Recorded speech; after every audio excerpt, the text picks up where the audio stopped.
Look at that rain coming down. ... It's relentless today, isn't it? Nurse, could you adjust the blinds just a bit? Thank you, dear. You know, looking at this gray sky makes my knees ache, but it also brings back a memory so vivid.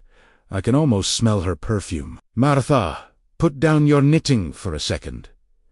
You always say I'm a grumpy old man who never loved anyone. Well, that's not true. I had a heart once, and it beat faster than a steam engine. It happened in the summer of 1968.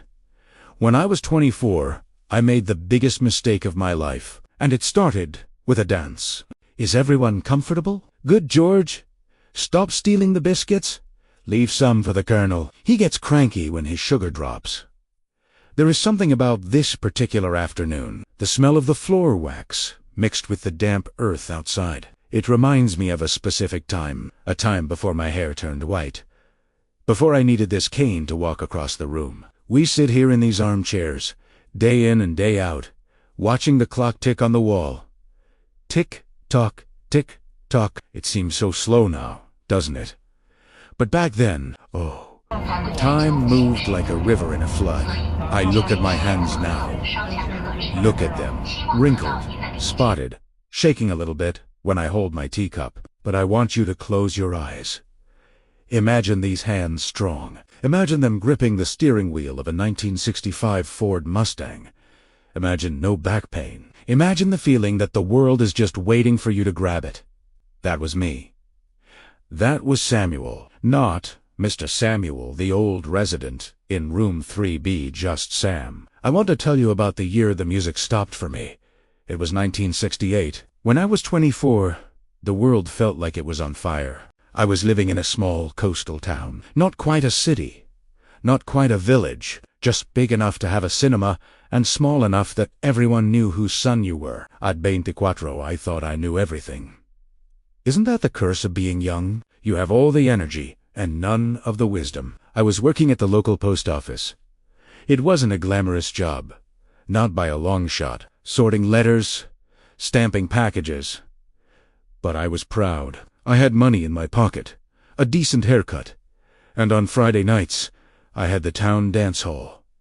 That's where I saw her. Her name was Eleanor. I remember the exact date. July 12th, 1968. It was humid, the kind of heat that sticks your shirt to your back. The dance hall was packed. The band was playing something by the Beatles' Hey Jude, I think it was. I was standing by the punch bowl, trying to look cool, trying to look like I didn't care about anything. That's what we did at 24, right? We pretended we were invincible. Then the crowd parted. She was wearing a yellow dress, bright, sunshine yellow. In a room full of gray suits and dull colors, she looked like a light bulb had just been switched on. She wasn't the most beautiful woman in the world in the classical sense. She had a small gap between her front teeth when she smiled.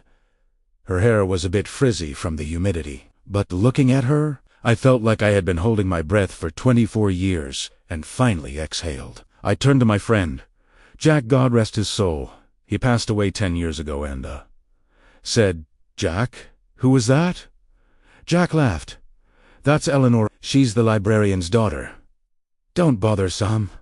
She's too smart for you." Too smart.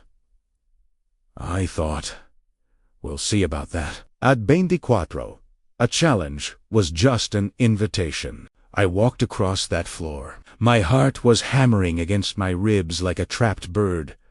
Thump, thump, thump, thump. I tapped her on the shoulder. She turned around. Her eyes were green. Not dark green, but the color of sea glass. "Would you like to dance?" I asked. My voice cracked. I was 24, a grown man, and my voice squeaked like a teenager. She looked me up and down. She didn't smile right away. She studied me. "Do you know how to waltz?" "Say, ask it." "I can learn," I said. And that smile, ... the one with the gap in her teeth, it appeared. "All right then," she said.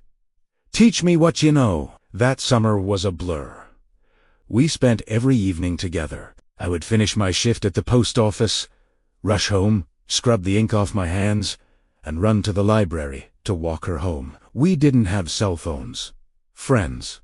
We didn't have texting. If I wanted to talk to her, I had to go to her house. I had to knock on the door and face her father, a stern man with eyebrows like bushy caterpillars. "Hello, sir. Is Eleanor home?" I'd ask, trying to stand tall. "She is," he'd grunt. "Have her back by 9 p.m. Not a minute later.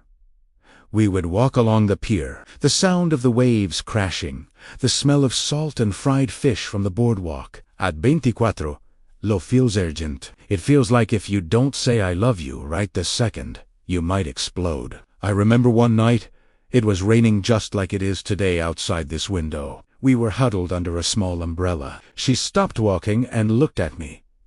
"Sam," she said, "what do you want from life?" I laughed. "I want a fast car. I want a house with a big porch. I want to be the postmaster general one day." She didn't laugh. She looked sad. "Is that all?" she whispered. "Don't you want to see the world? Don't you want to go to Paris? Or Rome? Don't you want to write poetry?" I shook my head. "Eleanor, be realistic. I'm a postman. We don't go to Paris." That was the difference between us. I was grounded, feet in the mud. She was a cloud, always drifting, always dreaming. But opposites attract, don't they, Martha? Like you and your late husband. He was quiet. You never stop talking. It works. I was falling in love with her. Deeply. But I was also scared. She was applying to a university in the city, miles away. She wanted to study literature. I wanted to stay in our small town, where it was safe, where I knew everyone's name. The tension started to build in August. It happened a week before she was supposed to leave. I was 24. I was stubborn. I had a man's pride, which is a dangerous thing. She came to me with a letter in her hand. Her face was glowing. "Sam, I got in. I got the scholarship," she screamed, jumping up and down. I should have hugged her. I should have spun her around. But I felt ... cold. I felt abandoned. "So, you're leaving," I said. My voice was flat. "Yes, but Sam, you can come with me," she said, grabbing my hands. "There are jobs in the city. We can get a small apartment. It will be an adventure." I pulled my hands away. "I have a job here, Eleanor. I'm next in line for a promotion. I can't just throw away my career to follow a girl." To follow a girl. I still regret those words. I can taste the bitterness of them even now. Sitting in this wheel. She looked at me, and the light in her eyes, that beautiful sea glass, light. "I'm not just a girl, Sam," she said softly. "I'm the person who loves you. If you loved me, you'd stay." I shot back. "If you loved me, you'd let me grow," she replied. We argued for hours. I was yelling about stability, about money, about being realistic. She was crying about dreams, about passion, about a future that was bigger than our small town. In the end, I gave her an ultimatum, a stupid, foolish ultimatum made by a 24-year-old boy pretending to be a man. "If you get on that train next week," I said, "don't expect me to be waiting when you come back for holidays. We are done." She stared at me. Silence hung in the air, heavier than this rain outside. "Okay, Sam," she whispered. "I guess I have my answer." She turned and walked away. The yellow dress didn't look so bright anymore. It looked pale under the streetlights. I didn't chase her. I stood there, arms crossed, thinking I had one. Thinking she would come back the next day and apologize. Thinking she would choose me over the scholarship. She didn't come back. The next week, I worked my shift at the post office. I knew the train schedule. I knew the 10 a.m. train to the city was the one she would take. At 9:50 a.m., I started pacing. At 9:55 a.m., I grabbed my coat. My heart was screaming. Go. Run. Catch her. Tell her you'll go to the city. Tell her you'll go to the moon if she wants. But my feet stayed planted on the floor. Why? Fear. Fear of the unknown, fear of failing in a big city, and pride. I didn't want to admit I was wrong. I heard the train whistle blow. Hoo! It sounded like a mournful cry. I imagined her sitting by the window, wearing that yellow dress, looking at the platform, hoping to see me running, hoping to see Sam. But the platform was empty. The train left. I went back to sorting mail. I remember sorting a bill for Mrs. Higgins. I remember staring at the stamp. It was a picture of the Statue of Liberty. I felt a tear roll down my cheek. Just one. I wiped it away quickly before my boss could see. I never saw Eleanor again. She wrote me one letter. 6 months later, it said she was doing well, that she met someone in her literature class, someone who liked poetry, someone who wanted to see Paris. I burned the letter. I didn't want to, but it hurt too much to keep it. I stayed in that town. I got that promotion. I married a good woman years later, Susan, and I loved Susan. I really did. She gave me my children.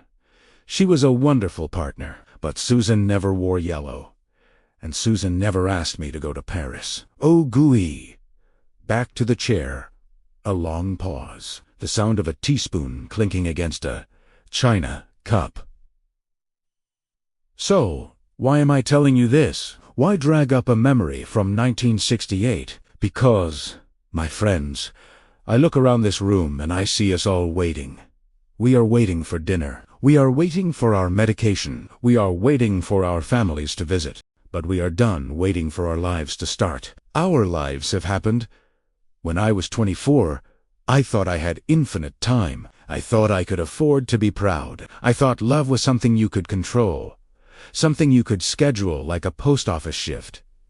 I was wrong. If you have a grandchild or a young nurse listening to this, tell them that security is nice, comfort is nice, but a life without risking your heart, that is just existing. I often wonder where Eleanor is now.